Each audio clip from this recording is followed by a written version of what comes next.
కొరింథీయులకు రాసిన 2వ పత్రిక 9వ అధ్యాయము 6వ వచనము 2వ లైన్ నుండి, సమృద్ధిగా ఇత్తువాడు సమృద్ధిగా పంటను కోయును. దేవుని పరిశుద్ధ నామానికి మహిమ కలుగును గాక. మీ అందరికీ 2026 సంవత్సరము సమృద్ధిగా కలుగును గాక.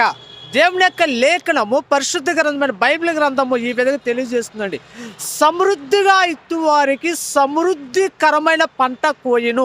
ఇప్పుడు అక్క చెల్లి తమ్ముడు అన్న ఈ మాటలు ఏమిటంటే, నీకు సమృద్ధిగా కావాలంటే సమృద్ధిగా ఇవ్వటం అనేది నేర్చుకో.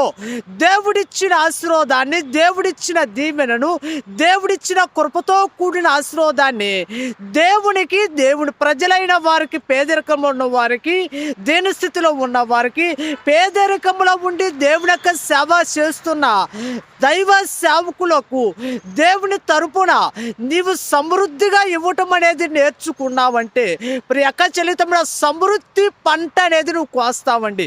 సమృద్ధిగా ఎవరైతే ఇవ్వటం మొదలు పెడతారో వారి సమృద్ధిగా పంట కోయటానికి అర్హురాలుగా మార్చబడతారు. ప్రియ అక్క చెల్లితమ్ముడ, దేవుడు నిన్ను ఇవ్వమంటుంది.